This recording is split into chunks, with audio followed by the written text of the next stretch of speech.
দীর্ঘ অপেক্ষার অবসান হতে চলেছে। ফাইনালি আমাদের ধনধান্য এক্সপ্রেস চলে এসেছে। এখন আমরা ট্রেনে উঠে পড়বো, কারণ সেই ৩টে থেকে আমরা অপেক্ষা করছি এই ট্রেনটার জন্য। যাই হোক, আমরা ট্রেনে উঠে পড়েছি আর আমার ছেলের প্রচণ্ড খিদে পেয়ে গেছিলো। আর আমার মা করে এনেছিল কুটুসের জন্য ডিম দিয়ে ম্যাগি।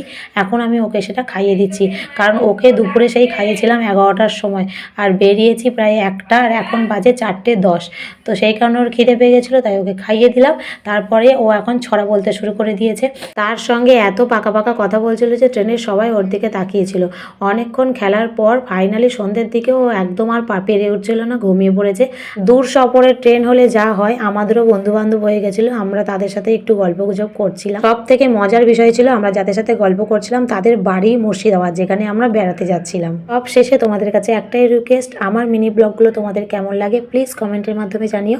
আর তোমরা কমেন্ট করলে আমার কিন্তু ভিডিও বানাতে ভালো লাগবে এবং উৎসাহিত হব।